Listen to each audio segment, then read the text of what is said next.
Assalamualaikum warahmatullahi wabarakatuh. Jadi jangan membuat sesuatu yang baru. Kalau membuat sesuatu yang baru kan kita harus harus berjuang untuk membrandingnya. Yang paling aman untuk suatu usaha yang baru adalah ATM aja, amati apa produk yang sedang laku saat ini, yang sedang populer. Ya, kemudian tiru aja. Produk itu kita tiru, tapi dengan syarat kita melakukan modifikasi, kita lakukan product adaptation sesuai dengan ciri kita, sehingga meskipun kita berhadapan dengan para pesaing yang jumlahnya banyak dengan produk yang kurang lebih sama, ya, tapi kita memiliki daya saing karena kita memiliki suatu modifikasi. Saya katakan tadi ya, terhadap ponakan saya banyak tukang nasi uduk, tapi ya kalau rasanya sama-sama begitu aja ya apa nggak ada daya saingnya, ya sama aja. Tapi katakanlah bikin suatu produk nasi uduk yang terasa salam serehnya, terasa itu santannya, terus kemudian sambalnya enak, ya pedas tapi kemudian juga rasanya enak gitu ya, bukan nggak terlalu asin, pas gitu. Dan kemudian juga uh, itu nanti secara perlahan ketika konsumennya sudah ada, ya pelan-pelan naikin harganya. Orang kalau sudah tertarik dengan suatu produk, nyebar kok. Nantinya orang akan mengetahui dari getak tular, oh di sana itu produknya yang enak, itu nasi uduknya enak tuh, dari mana-mana akan datang itu. Saya juga ada terkait dengan bisnis yang sederhana nasi uduk ini. Kalau saya jalan pagi itu, ya saya kan biasanya jalan dari jam 6 sampai ya pulang sekitar jam 9, setengah 10. Terus saya jalan ke sana kemari, jalan kaki aja, saya senang jalan kaki. Nah itu saya mendengar di suatu tempat itu ada suatu tukang nasi uduk yang selalu rame ya. Yang saya datang ke sana, memang katanya kalau bapak lihat dari jam 8 udah nggak ada di sini, laku. Memang iya sih, selama saya makan aja di sana banyak sekali pembelinya. Padahal kalau bagi saya sih biasa-biasa aja. Tapi mungkin orang udah getok tular informasi bahwa nasi uduk di situ enak, maka jam 8 pun udah selesai. Jam 8 pun sudah habis gitu ya. Berarti si tukang nasi uduk yang ini punya suatu nilai lebih ya. Jadi ini yang harus Anda perhatikan, dibandingkan dengan yang lain Anda harus punya nilai lebih untuk produk apapun juga ya. Itu namanya comparative advantage, nilai lebih. Jadi disinilah kita bisa memposisikan produk kita di pasar tertentu dengan sebagai produk yang bagaimana gitu ya. Ya. Sehingga kemudian juga yang harus kita perhatikan kalau untuk produk yang lain ya selain nasi uduk ya. Kalau nasi uduk ya fungsinya bisa hanya untuk mengenyangkan, bisa juga untuk memenuhi selera. Tapi untuk produk lain tuh biasanya ada portofolionya, ada ada kegunaan khususnya gitu. Satu produk kegunaannya untuk ini bisa gitu ya, bisa sekaligus multifungsi. Nah itu juga harus kita perhatikan. Jadi untuk bisa memasarkan secara baik, memang produk kita sudah tetapkan objektifnya, kemudian jenis produknya juga sudah tertentu, target pasarnya sudah pasti untuk siapa gitu ya. Kemudian kita juga sudah mengetahui siapa saja yang menjadi kompetitor kita, dan kita juga sudah mengetahui bagaimana bisa melawan mereka, melawan dalam arti kutip, karena kompetitor itu belum tentu juga harus kita hadapi dalam arti negatif ya, bisa juga kita jadikan mitra. Kalau dulu yang namanya kompetitor itu boleh dianggap sebagai musuh ya, tapi sekarang enggak, yang namanya kompetitor itu justru bisa menjadi mitra ya, tergantung kita melihatnya dari segi apa ya. Kemudian berarti kita juga, saya katakan tadi, nggak bisa lepas dari isu-isu global ya. Nasi uduk yang dibuat dari beras organik misalnya, kalau kita mampu meyakinkan pembeli ya, itu juga menjadi nilai lebih itu, karena beras organik itu pasti lebih mahal. Beras organik itu kan yang tidak menggunakan pestisida, tidak menggunakan bahan-bahan yang mengandung kimia ya. Beras organik itu Anda pasti tahu itu jauh lebih mahal ketimbang beras yang biasa ya. Dan kemudian kita juga bisa memposisikan, wah, produk saya ini kalau istilah anak muda itu ya gue banget dalam arti ya hanya kita yang punya gitu loh, sehingga orang juga gue banget dalam arti gue maunya cuma yang dibuat oleh si Anu gitu. Misalnya soto ayam Bang Kumis, pokoknya saya nggak mau makan soto ayam kecuali di Bang Kumis, kan kita ada orang seperti itu ya. Saya nggak mau makan seblak kecuali di seblak yang dijual si Anu gitu. Saya nggak mau makan apa namanya gado-gado kecuali gado-gado apa gitu kan. Itu berarti posisi kita sudah jelas ya, dan itu harus kita tetapkan gitu. Dan kita juga berarti menetapkan portofolio ataupun manfaat produk kita bukan hanya untuk kalau nasi uduk tadi bukan hanya untuk mengenyangkan, tapi juga tastinya, rasanya, seleranya. Kadang-kadang orang kan kalau misalnya seleranya udah kena itu bayar berapapun hayo aja ya. Saya cari nasi uduk nih, ketimbang nasi uduk yang gak jelas apa rasanya mendingan saya bayar lebih mahal, tapi kemudian di samping bisa mengenyangkan tapi juga kan rasanya memuaskan gitu. Kalau makan kalau sekedar kenyang mah makan nggak mau garam juga kenyang, tapi kan bukan itu ya. Oke, yang berikutnya kalau kita uraikan satu persatu, sekarang kita coba bicara tentang produk sebagai untuk yang pertama ya, dari marketing mix. Produk itu yang harus kita perhatikan apa aja sih ya? Apa hal-hal yang terkait dengan produk yang harus kita perhatikan sehingga produk kita itu bisa kita perkenalkan kepada pasar dengan kita sendiri percaya diri, dan kemudian bisa diserap, dipahami oleh pasar dan diterima, dan bahkan pada akhirnya tentu yang kita mau adalah dibeli ya. Produk itu tentu memiliki banyak syarat-syarat supaya dia bisa dipasarkan dengan baik ya. Yang pertama adalah tentu desain ya. Desain produk apa saja saya pikir orang akan sangat tertarik kalau ada desainnya sendiri, bentuknya sendiri itu menarik ya. Saya banyak produk-produk ya, produk-produk yang apa namanya, waktu saya pernah ke Jepang itu saya pernah beli. Nah, produknya seperti ini nih ya. Produk ini sebenarnya bahan apa namanya, produk-produk yang nggak terlalu ini banget sih, hanya makanan-makanan kecil, tapi kemasannya ini loh, kemasannya bagus. Berarti desain dari kemasan maupun desain dari produk itu sangat mempengaruhi ya. Karena pertama kali orang melihat kan desainnya ya. Orang pertama kali ngelihat itu tentu penampakan dari si produk itu seperti apa gitu ya.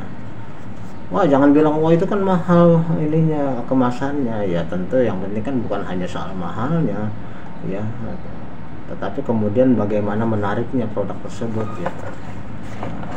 Itu syarat pertama, desain yang menarik. Yang kedua yang terkait dengan produk adalah masalah teknologinya ya. Apakah selalu harus berteknologi tinggi? Ya belum tentu. Teknologi seperti handicraft itu justru kan nilainya karena dia dibuat oleh tangan, bukan oleh mesin ya. Kenapa juga harga batik kita relatif lebih mahal ketimbang harga batik dari Cina? Karena produk dari Cina itu batiknya kan batik yang diproduksi secara massal melalui mesin. Tentu batik tulis kita yang ditulis secara teliti memakan waktu lama. Nah, harganya beda ya kan. Teknologi juga belum tentu mengharuskan bahwa produk kita memiliki teknologi yang tinggi, tergantung produknya ya. Nah, artinya yang harus kita perhatikan bahwa itu juga akan bisa kita sampaikan sebagai pesan pemasaran adalah bagaimana produk itu dibuat, teknologinya jangan dipastikan bahwa teknologi tinggi terus kemudian membuat itu menjadi suatu bahan untuk pemasaran yang pasti disukai oleh konsumen, belum tentu ya. Handicraft kalau dibuatnya oleh mesin ya tentu nilainya lebih rendah ya daripada suatu barang yang kayak tadi itu batik tulis dengan batik printing, apalagi di printingnya mass printing yang dibuat oleh pabrik secara banyak gitu, pasti harganya mahal batik printing. Oke, di samping itu juga produk, hal ketiga yang harus diperhatikan adalah usefulness-nya, artinya manfaat dari produk itu. Manfaatnya dari produk apa? Maka saya katakan tadi, kadang-kadang suatu produk itu bukan hanya memiliki fungsi tertentu, tapi juga satu produk ada multifungsi, ada kegunaan untuk ini, untuk kegunaan ini. Kebanyakan ya barang-barang yang seperti itu, yang untuk satu produk tapi bisa dipergunakan untuk macam-macam keperluan, macam-macam kemanfaatan. Kayak tadi tuh nasi uduk kan bukan hanya soal kenyang perut doang ya, tapi juga ada taste-nya, ada seleranya, juga ada cita rasanya. Kalau kenyang doang mah ya makanan sama garam saya bilang kenyang juga orang ya, tapi kan beda. Terus kemudian ada hal yang juga diperhatikan, yang nomor 4 unsur dari produk itu adalah convenience, kenyamanan dari produk itu ya. Kenyamanan apa sih maksudnya kenyamanan? Ya artinya ketika kita menggunakan produk tersebut ya rasanya berbeda. Kenyamanan bisa dalam arti kita gengsi juga menggunakannya, kita enak menggunakannya, atau kita pakai itu malah jadi malu gitu ya. Ya mungkin bahan-bahan ya jujur aja kalau kita beli batik printing dengan batik tulis kan beda convenience-nya ya. Anda merasa bahwa batik yang ditulis itu harganya jutaan, kan Anda lebih gengsi, lebih pede ketimbang beli mass produk dari Cina yang batiknya kurang lebih begitu Anda pakai ternyata di kampus batiknya sama juga gitu ya. Teman gue banyak yang pakai sama lagi ya, warnanya sama, desainnya sama, otomatis besok ada kalau mau pakai lagi tuh ya. Yang seperti itu kan itu otomatis tuh convenience nggak ada ya. Ya saya pernah tuh beli satu batik, terus kemudian begitu saya pakai ke kantor ternyata cleaning service pakai yang sama. Waduh, ya saya bukan merendahkan, tapi karena ada yang sama ya otomatis besokan saya nggak mau pakai lagi, udah sekali once forever saya pakai itu baju. Berikutnya begitu juga ya, begitu juga ibu mana mau kalau dia pakai baju kemudian tetangganya pakai baju yang sama kan. Jadi convenience-nya nggak ada, kenyamanannya nggak ada. Bukan hanya kenyamanan baju itu dipakai, tapi juga kenyamanan membuat dia gengsi menggunakannya. Wah, ini produk kalau Anda pergunakan ini, maka Anda akan sekelas dengan Ratu Elizabeth dari Inggris misalnya kayak gitu. Ya salah, cewek-cewek juga sama kan. Kalau Anda pakai bedak ini, Anda akan sama dengan Luna Maya gitu kan. Anda pakai bedak ini, Anda pakai sama dengan bintang film terkenal. Hanya Anda dan dia yang pakai. Nah, seperti kan convenience tuh masalahnya. Oke. Jadi terkait juga dengan convenience penggunaannya itu juga dengan value-nya, nilai berarti akan membuat orang yang menggunakan menjadi merasa lebih pede, merasa lebih bangga dan sebagainya ya. Yang berikutnya, yang keenam adalah produk itu juga sangat dikaitkan dengan kualitas ya. Kualitas di sini bisa macam-macam ya. HP misalnya, HP Cina itu dia kualitasnya dilihat bukan dari durability-nya, bukan dari rentang waktu penggunaannya bisa sekian lama, enggak. Tapi dia dari fitur-fiturnya dan desainnya dan banyak penampilannya yang bagus-bagus gitu loh. Warnanya, desainnya, terus kemudian fiturnya.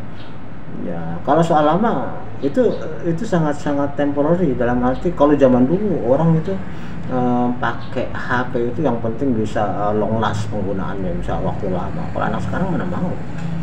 Anak sekarang ya pakai barang ya, waduh, lu kayaknya HP-nya udah 50 tahun masih itu juga kan nggak mau.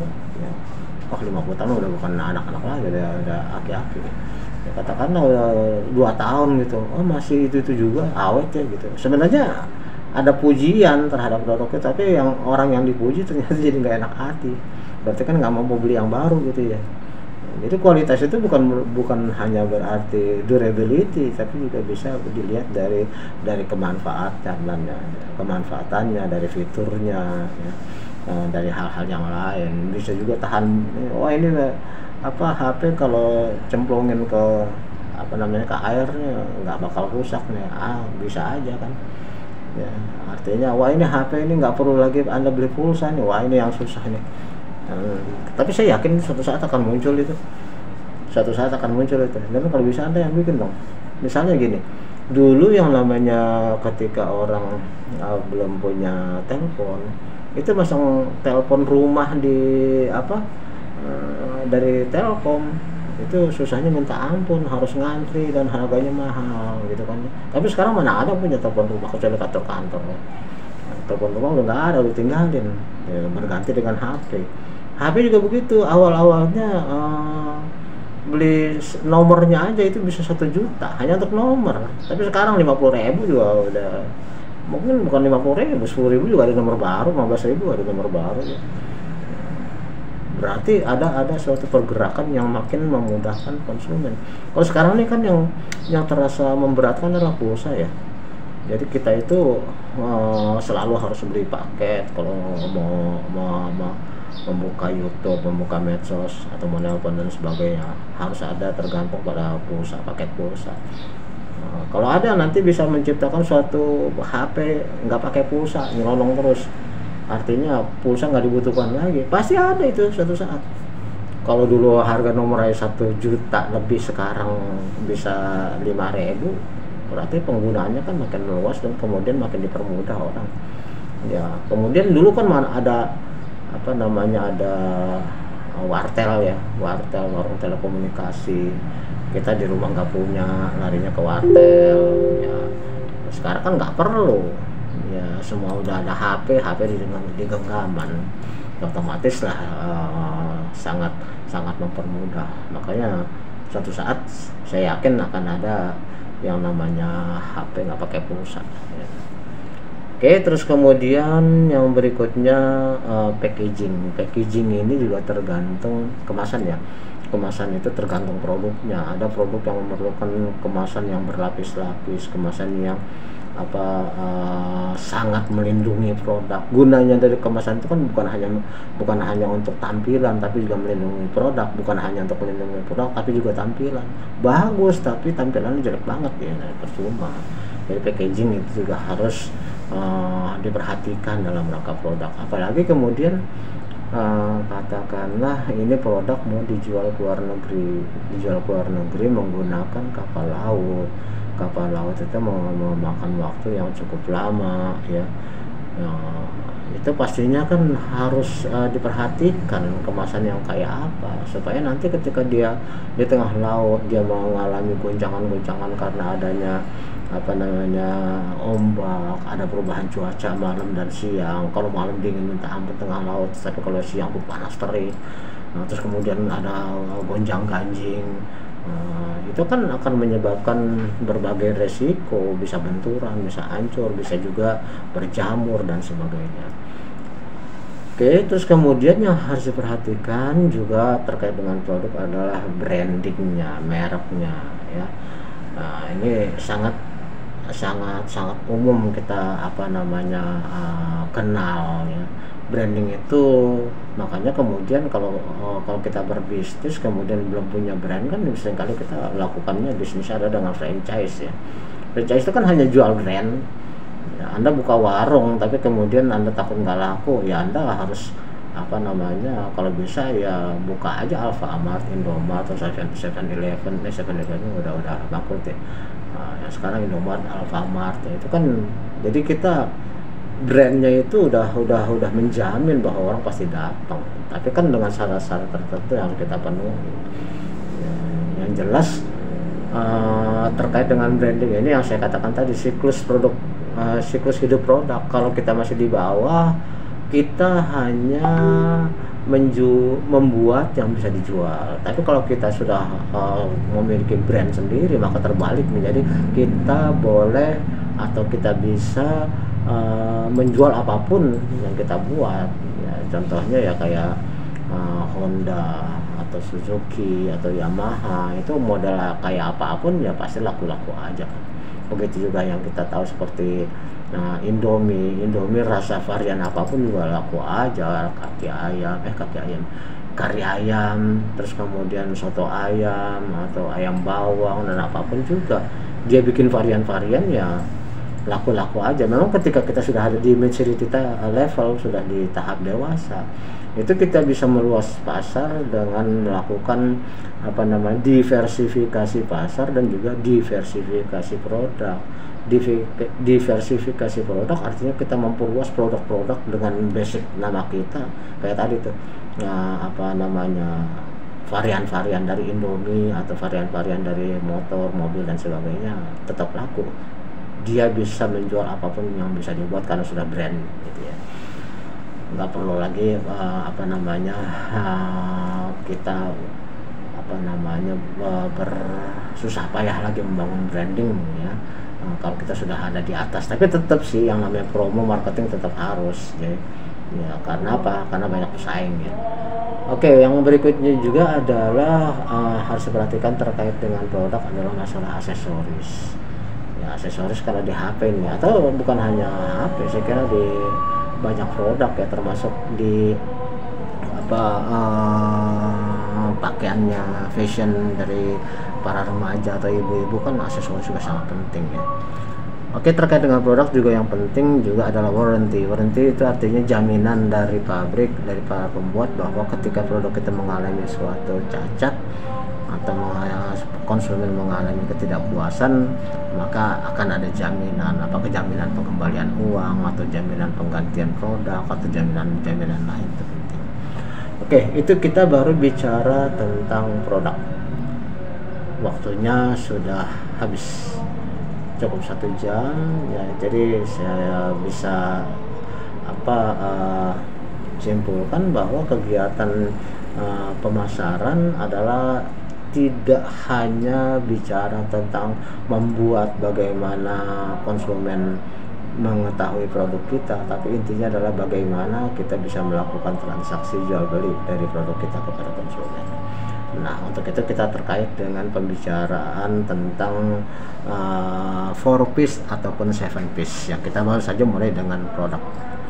Produk ada 10 syaratnya: desain, teknologi, usefulness, convenience, value, quality, packaging, branding, accessories, dan warranty. Saya kira untuk saat ini saya bisa akhiri ya, sedikit-sedikit saja, mudah-mudahan ada manfaatnya.